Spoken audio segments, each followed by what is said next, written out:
Before the dawn of this century, human flight seemed a distant and unlikely dream. Yet in the brief span of one lifetime, we have evolved from earthbound stargazers to a race of men and women who travel freely through the skies. Liftoff. We have a liftoff. We have become courageous spacefarers on the edge of a vast frontier. The possibilities for tomorrow are limited only by our imagination.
There's no better place in the world to gain perspective on our airborne accomplishments than at the National Air and Space Museum here in Washington, D.C.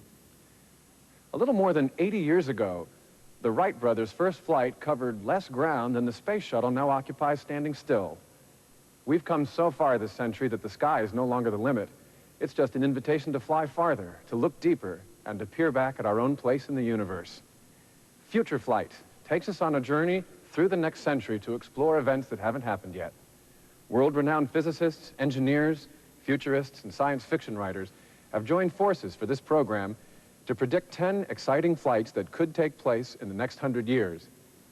We begin our countdown to the flights of the future with the adventure that could come soonest, flight number 10. And by the time we arrive at flight number 1, we will have soared through the world of our children and our grandchildren.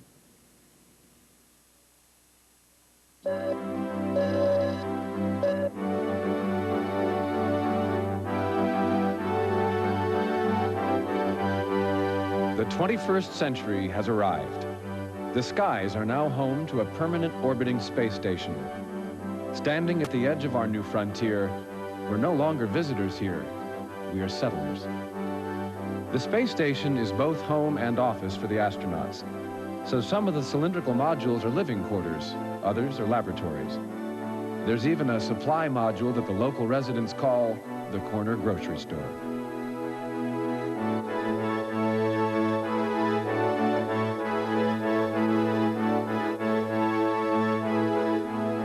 Shuttles frequently resupply the station with fresh food, water, and an international crew.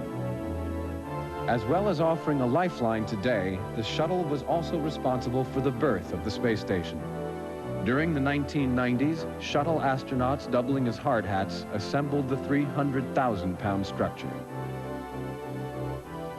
It's difficult to believe that it was only 40 years ago, in 1961, that we took our first tentative steps into space. All right, lift off and the clock has started.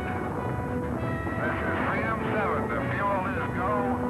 Alan Shepard's Mercury flight lasted just 15 minutes and 22 seconds, but it was long enough to enter America in the race for space. In 1962, 40-year-old John Glenn became the first American to orbit the Earth. As the nation watched, waited, and prayed, Friendship 7 left the bounds of Earth and headed towards orbit. Glenn made the landmark flight aboard a tiny 9.5-foot capsule. The astronaut once explained that you don't climb into a Mercury spacecraft, you put it on. Skylab, America's first orbiting space station, was launched in 1973. It was our first chance to see if we could really live in space. NASA was concerned about the prolonged effects of weightlessness on the astronauts. But the main side effect seemed to be short-term euphoria. America will never forget the devastating loss of the 7 Challenger astronauts. But even in the face of human tragedy, the nation's commitment to explore space continued. The shuttle program had already made tremendous advances in the ability of men and women to function in space, advances that would lead us into the 21st century.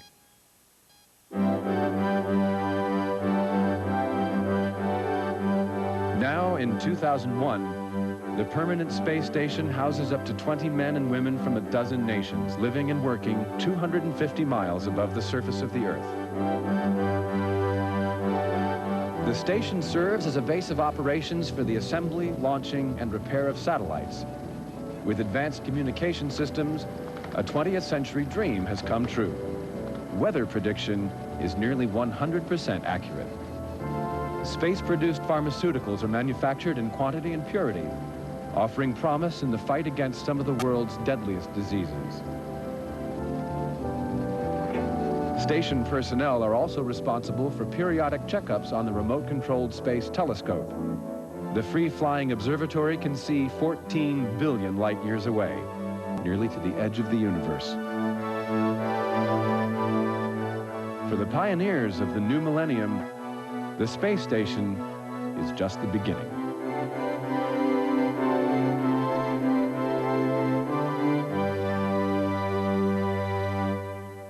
"25 years have passed since I became the first American to orbit the Earth. And since then, we've walked in space, we've landed on the moon, and we have photographed close-up nearly every planet in our solar system. I'm proud to have been part of that beginning, and I'm in awe of our potential for the future. The children have already been born who will someday walk on distant planets. So when a young boy or girl looks up at the sky tonight and dreams, that child may truly be foreseeing his or her own destiny." Well, I'm a very adventurous person. I would like to go where no man has gone before and improve mankind. It would be fun to go into space because there's no gravity, and I want to be out of gravity's reach sometime. Well, I'd like to go to the moon because I'd like to see what it was like, the dirt and stuff. I think my parents would be proud of me just to see me as an astronaut and go up into space. I wouldn't mind taking them along with me.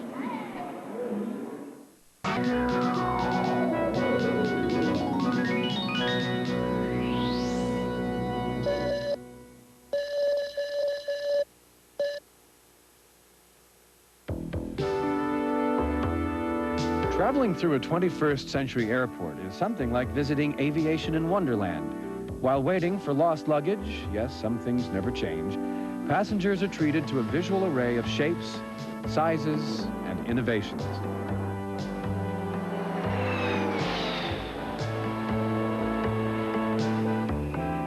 The fastest means of getting anywhere in the world is the aerospace plane. It takes off from a conventional runway and reaches a cruising speed of 8,000 miles per hour. That's 10 times faster than the old 747.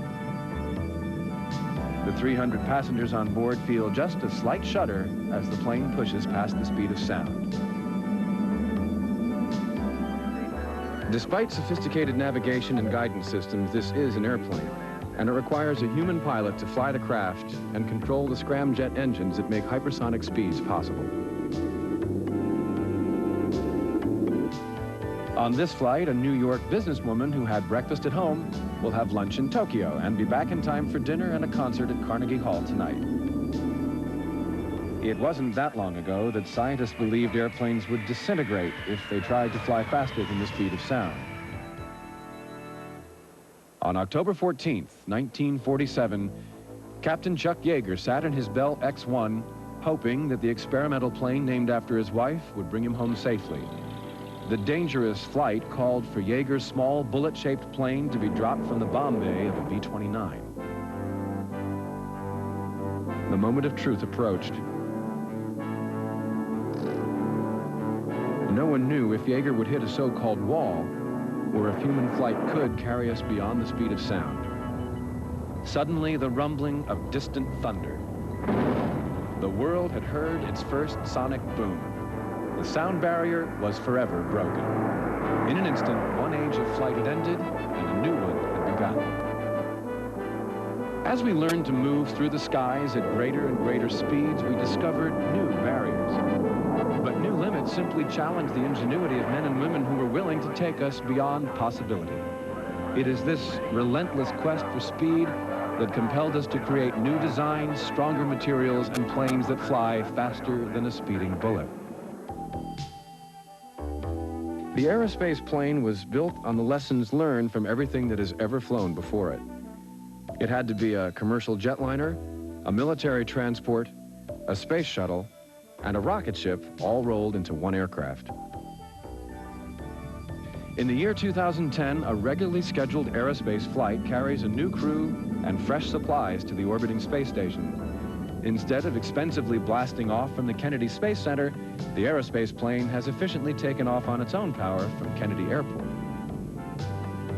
It is the aerospace plane that will one day carry individual visitors into space, not just astronauts or scientists, but curious citizens eager to venture beyond the bounds of Earth.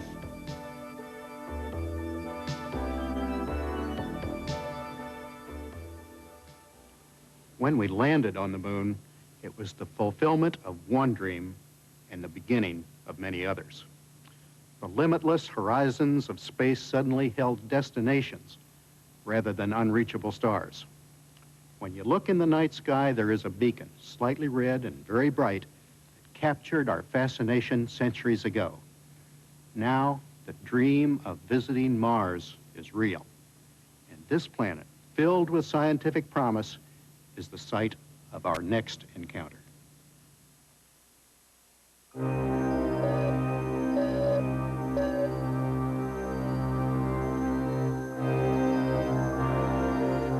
The year is 2015, and an international expedition is headed for the mysterious red planet that has always beckoned to mankind, Mars.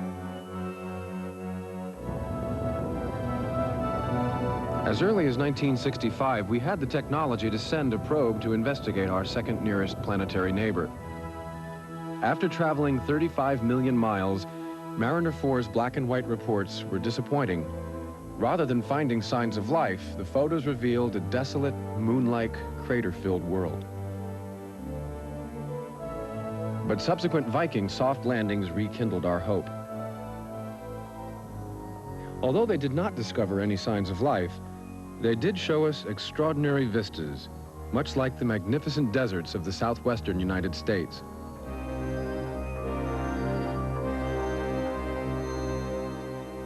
One of the first scientists to predict a journey to Mars was physicist Robert Goddard. In the 1920s, in the face of public mockery, Goddard experimented with rockets.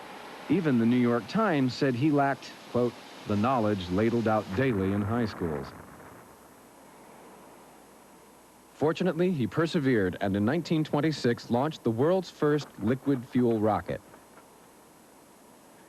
In 1969, when we landed on the moon, the New York Times apologized to Dr. Goddard.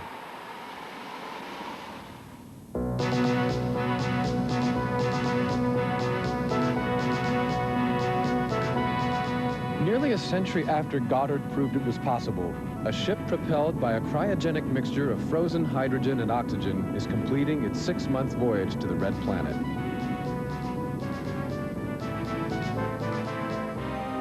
The crew of 20 Earthlings transfers to a shuttlecraft that will take them to the planet's surface.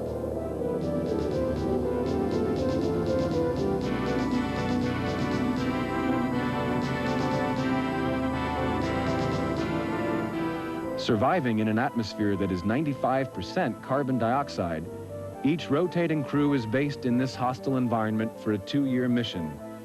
Their hope is that Mars will teach us about our own planet's past, as well as its geological destiny.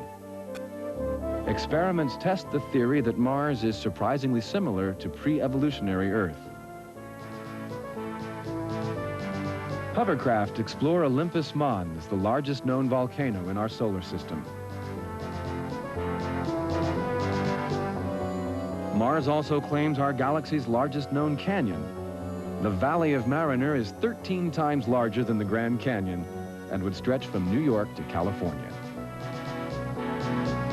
To the spiritual descendants of Robert Goddard, Mars reveals itself as a land of extremes and a humbling tribute to the majesty of nature.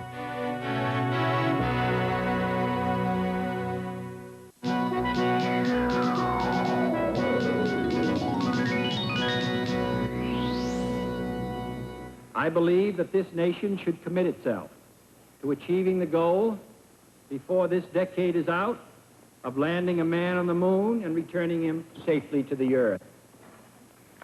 This gives promise of someday providing a means for even more exciting and ambitious exploration of space, perhaps beyond the moon, perhaps to the very end of the solar system itself.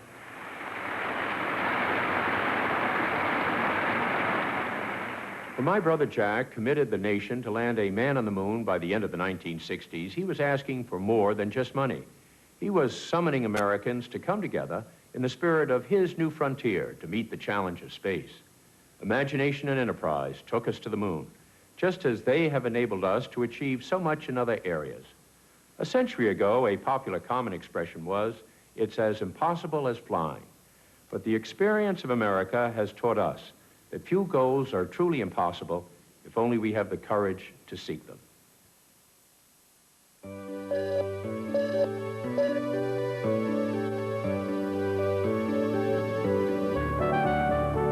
The year is 2025, and technology has carried us beyond President Kennedy's goal of landing on the moon. We're now able to commute to the moon. Once a month, an orbital transfer vehicle known as the Lunar Taxi shuttles passengers from the space station to the surface of the moon. Mankind's first odyssey to our shining neighbor came in 1969 on the wings of Apollo 11. Three men, Michael Collins, Buzz Aldrin, and Mission Commander Neil Armstrong, held our hopes, dreams, and prayers as they prepared to board the spaceship Columbia. The astronauts carried with them a piece of the propeller and fabric from the Wright Flyer, the first powered plane ever to lift man into the air.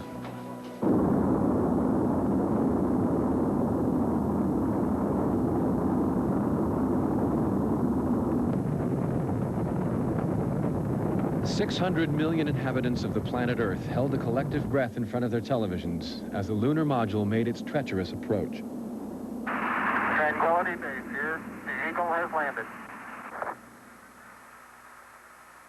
That's one small step for man, one giant leap for mankind. I was strolling on the moon one day in a merry, merry month of December. Now, May. Apollo flights visited the moon 6 times, but the sense of joy and discovery never diminished. Okay, we're headed that way. You get the tongs, John? Yep. I'll carry the rake. Look at the size of that rock. Tony, how about an extension, you guys? We feeling good. To land a man on the moon and return him safely to Earth, a dream had been fulfilled.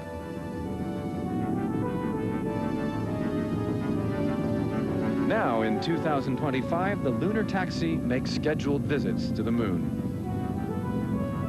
The ride takes 3 days and carries 6 passengers from the space station to the moon base. Arrivals at the Advanced Commercial Mining Base notice the improvement in the moon's newly developed neighborhoods. In the old days, temporary housing had been constructed of fuel and payload sections from used rockets. The moon houses had to be buried in lunar soil called regolith to protect the settlers from lethal cosmic rays. Ironically, the most valuable and vital commodity on the moon is its dirt. Regolith is over 40% oxygen and can be processed into breathable air, drinkable water, usable fuel, and habitable homes. From one small step back in 1969, we have become the gardeners of an airless garden. Although we're still pilgrims here, we are conquering the obstacles of survival. As the engineers, mineral miners, and construction workers make their way in this foreign land, the Mayflower heads back to the space station to retrieve the one unlimited resource that will tame this wilderness. More pilgrims.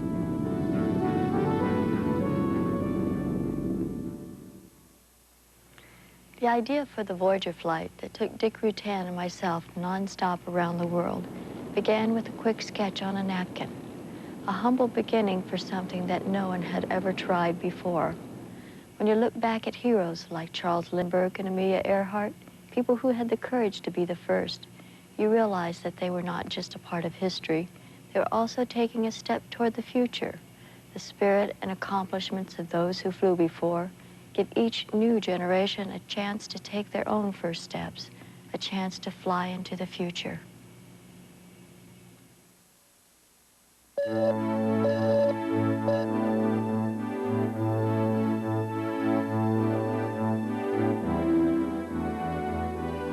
Welcome to the first annual Space Cup race, the long-awaited solar sailing competition. 5 gigantic ships with sail spans up to 30 miles wide and cabins carrying courageous 2-person crews race to be the first to circle the moon, cross the finish line in Earth orbit, and bring the coveted Titanium Cup home to their own continent. This is the first time solar sailors have attempted to capture the power of the sun in an outer space regatta. As long as humans have flown, there have been fearless pilots trying to do things that no one has ever done before. Amelia Earhart was an aviator whose courage knew no bounds. She was the first woman to cross the Atlantic Ocean by air, the first woman to fly it alone, the first woman to fly across the United States alone, and the first woman to receive the Distinguished Flying Cross. Amelia Earhart made her last flight in 1937. She disappeared while attempting to fly around the world.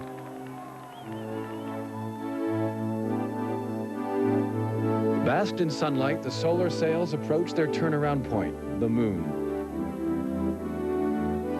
They are carried forward by photons of light at speeds of up to 5,000 miles per hour until they cross the sweeping shadow of the moon. Then they will be completely dependent on the energy stored in their solar collectors. Although the sun is 93 million miles away from the Earth, it has been our co-pilot in flight for many years. Back in 1981, a 200-pound miracle of a plane called the Solar Challenger, laden with 16,000 solar cells, proved that sunlight could power extended flight. Staying right there, quivering. The plane's inventor, Paul McCrady, had a vision of harnessing the sun's powerful light and turning it into enough energy to lift a human being into the sky. The Solar Challenger was simply the graceful embodiment of a craft that had already soared in the imagination of Paul McCrady.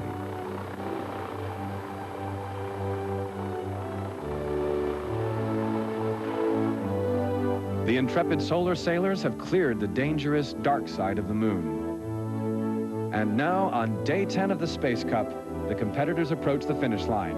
This is, of course, a sad day for the Australians, who had to drop out before the race due to computer malfunctions. But the Asian and North American teams have been neck and neck for the last 200,000 miles, carefully avoiding each other's shadows. Ladies and gentlemen, this is one for the record books.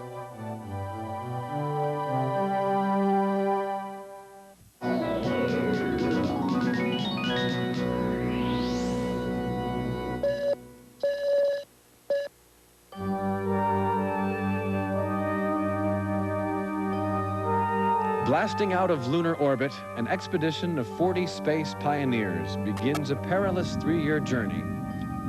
Their mission is to explore our solar system's mysterious giant, Jupiter. As inhabitants of a tiny world, we Earthlings have a difficult time understanding the colossal size of this planet. But consider this, it would take 1,000 Earths to make up the volume of Jupiter.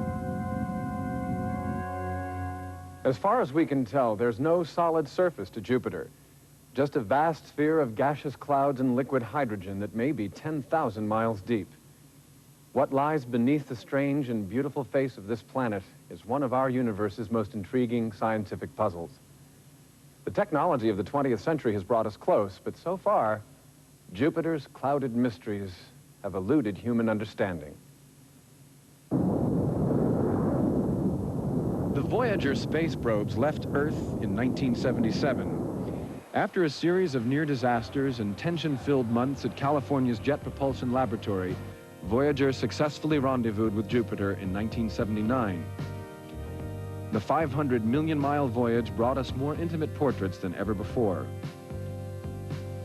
The planet's swirling cloud patterns are propelled by winds measured at a brisk 340 miles per hour. The largest cloud pattern, the Great Red Spot, is actually a violent storm that has been raging in the same location for nearly 400 years. The storm is so large that it could easily hold 3 Earths placed side by side. Voyager also gave us a closer glimpse of Jupiter's mini-solar system. Of the 16 intriguing moons, Io is about the size of our moon and has at least 8 active volcanoes. Its constant flowing lava makes it the most geologically active body in our solar system. Europa is a small moon covered by a smooth, icy crust. And with an average temperature of 200 degrees below zero, its climate can safely be described as inhospitable.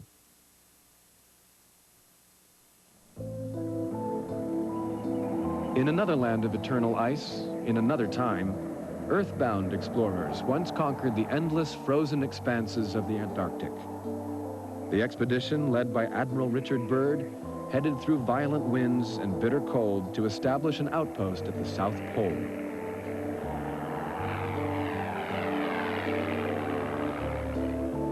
In 1933, this journey was just as perilous as a trip to a distant planet would be for future pioneers.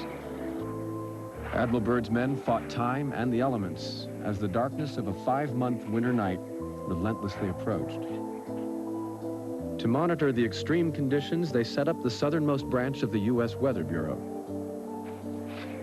With temperatures hovering around 65 degrees below zero, the men dug a small underground shack. Food and supplies were stored in tunnels to avoid bone-chilling trips outside. Admiral Byrd bid his men farewell and prepared to face his lonely vigil. For the next 5 months, he would inhabit his own icy planet as an expedition of one. The year is 2057. Twin reconnaissance ships traveling in tandem for safety carry the first human travelers to the cold, forbidding moons of Jupiter. The expedition establishes a base on the icy crust of Europa.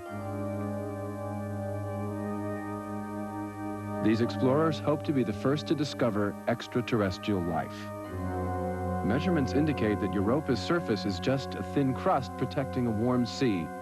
If some watery form of life does exist here, what could it be? A bathysphere probes the waters, while the anxious humans wait and wonder. Meanwhile, others in the expedition have a brief encounter with Jupiter's fiery moon, Io. The threat of constant volcanic eruptions prevents the visitors from lingering, and lava flows will soon erase any evidence of our ever having been there. From back at the base at Europa, a robotic probe is sent on a suicide mission to Jupiter, where no human can ever venture. Before the probe is vaporized by infernal temperatures and crushing pressures, it has 1 hour to tell us the multicolored secrets of Jupiter.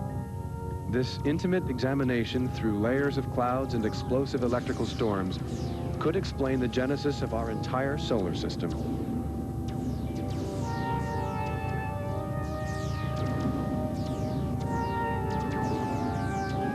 While taking one last look at Jupiter, one of the Earthlings is overheard to say, "We've just seen the face of creation."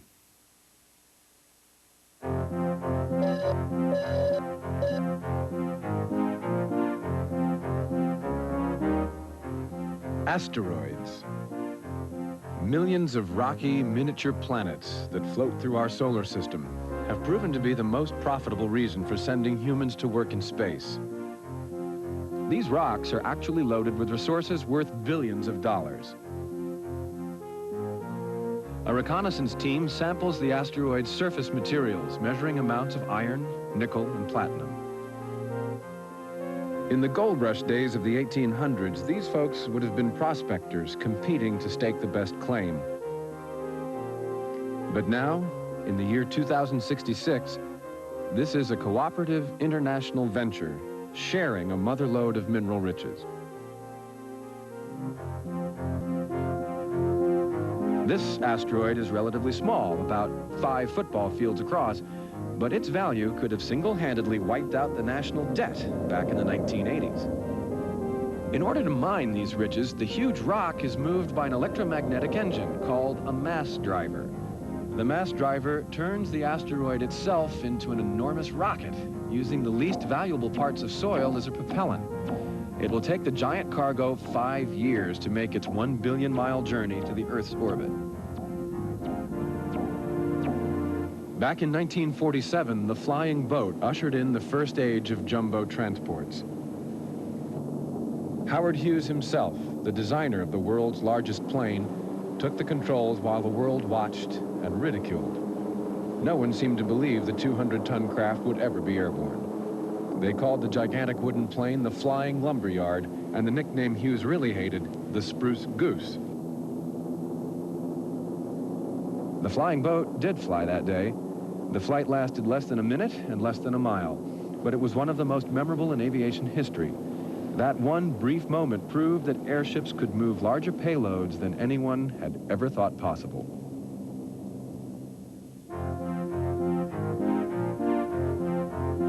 Howard Hughes would have been impressed by the mass driver, which pushes 500 million tons of very valuable rock into Earth orbit.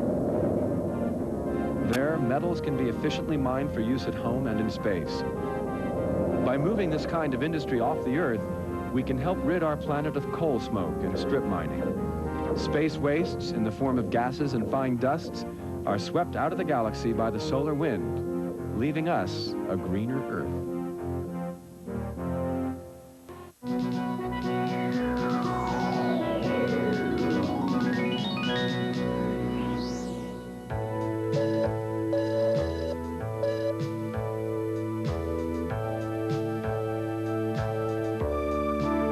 The year is 2071, and a cluster of spherical settlements form the first orbiting space colony.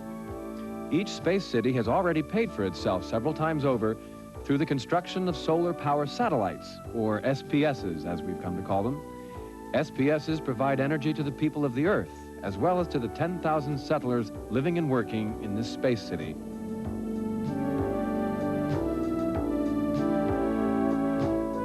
Humans born in space grow up in the distant shadow of our parent planet in an Earth-like world.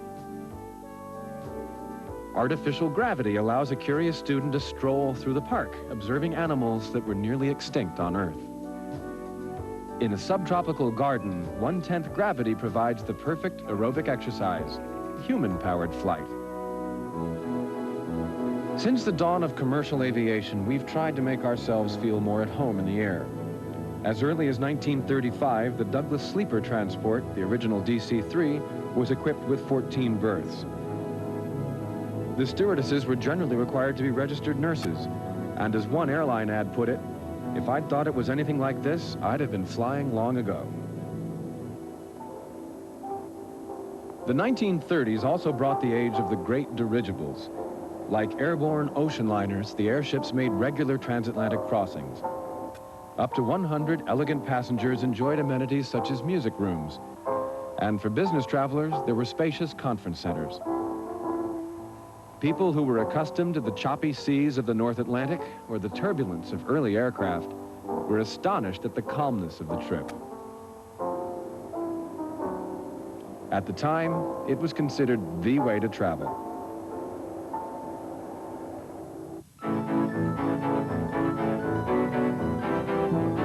Transportation has undergone a few changes since the 20th century. Now, an expeditionary vessel carrying a scientific community of 1,000 is on an extended tour of the outer planets. Their first encounter is with the ringed planet Saturn. The scientists are fascinated by the tens of thousands of ringlets that actually form Saturn's ever-changing halo.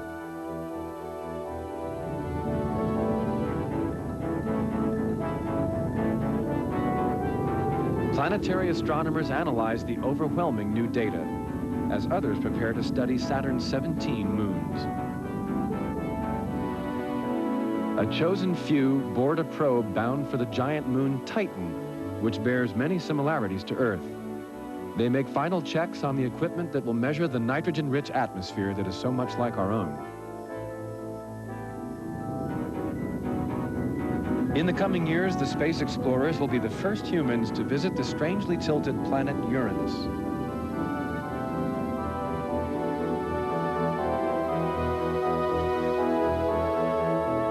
Neptune, with its unique moons that orbit in opposite directions from each other. And deep into the cold, dark realm of Pluto and her icy moon, Charon.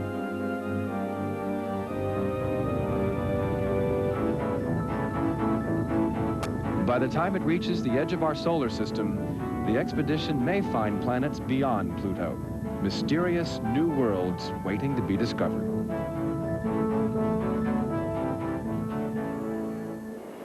I do think there could be life on other planets because people have adapted to this planet and to the climate here, and I don't see why people could adapt or living creatures could adapt to other climates. Kind of like to go to Saturn because the rings are, you don't really know much about it, and like the atmosphere, like how it's different. It's very different. That's why I like to go.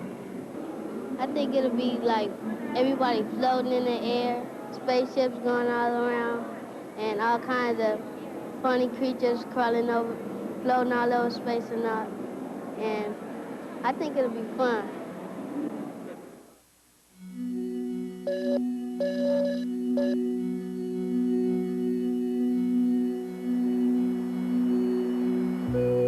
The milestones of flight are measured by individual acts of courage, by pathfinders willing to lead us into the skies. Every epic moment in aviation has been a step into the unknown, a quest to expand our boundaries. When the Wright brothers' aircraft first lifted off the ground, the ancient dream of human flight became a reality. May 20th, 1927. The Spirit of St. Louis was about to soar into history. 25-year-old Charles Lindbergh impatiently waited for the weather to clear before attempting the first non-stop flight across the Atlantic Ocean. His mother bid him farewell, knowing that in the past year, 6 men had tragically died while trying to make the same flight. Lindbergh was not deterred. As the fuel-laden monoplane lumbered down the runway, spectators wondered if it would ever leave New York. But 33.5 hours and over 3,600 miles later, the Spirit of St. Louis landed safely in Paris. Charles Lindbergh returned to an outpouring of admiration for one man's courage. President Calvin Coolidge spoke for the nation when he said, "Our messenger of peace and goodwill has broken down another barrier of time and space." In the year 2081, humankind has embarked on another mission of peace and goodwill as we travel to a distant star some 35 trillion miles away.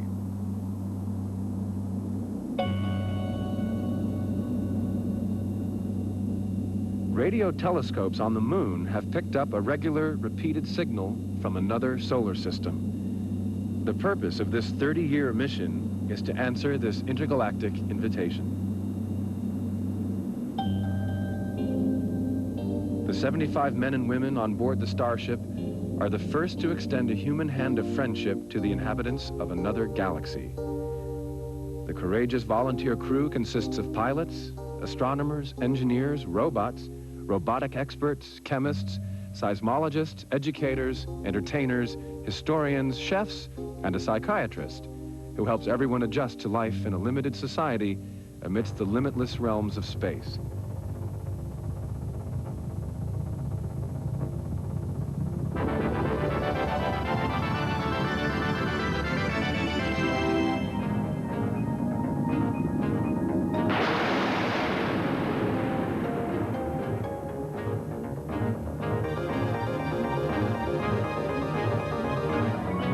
Propelled by a combination of fusion and antimatter, the Starship speeds through space at nearly half the speed of light.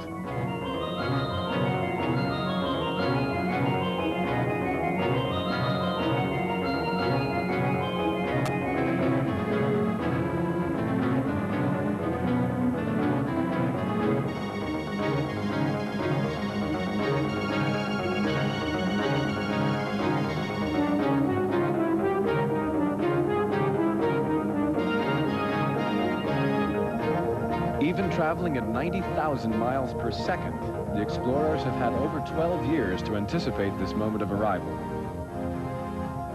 As they stand at the portals of a new world, the emissaries from Earth carry the dreams of our world with them.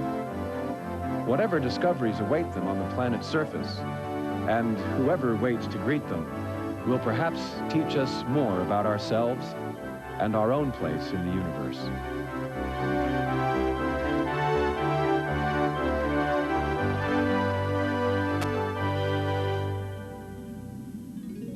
In a moment, Flight 1.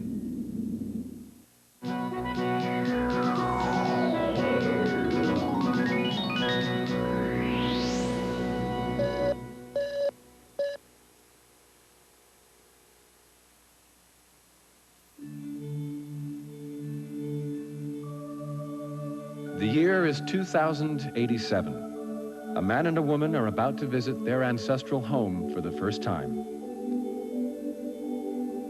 As the Earth looms larger, they wonder about the people they will encounter, about their earthbound lifestyles, and about the planet itself.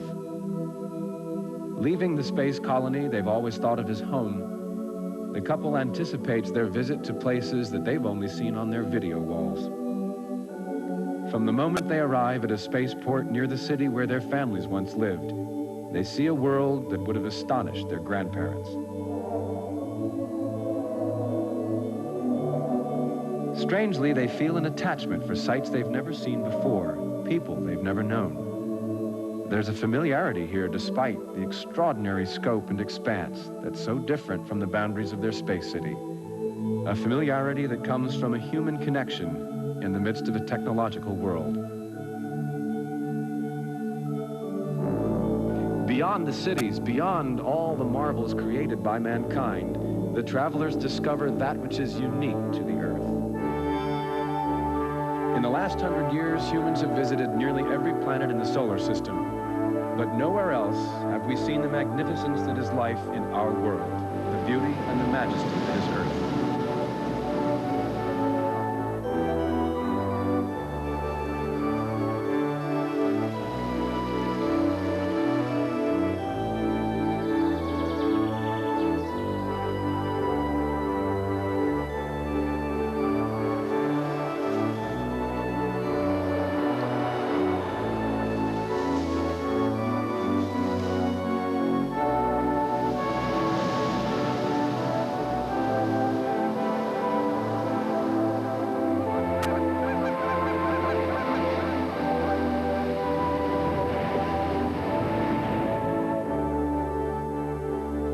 As they look back at our blue planet floating in the black silence of space, the visitors feel a new sense of belonging. For the first time, they realize we are all children of the Earth.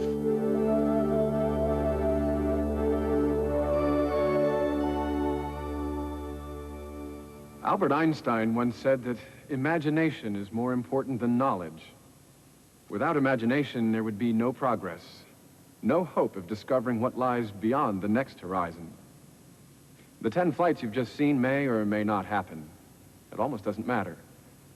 What is important is that we keep dreaming and keep encouraging the next generation to fill their tomorrows with endless possibilities.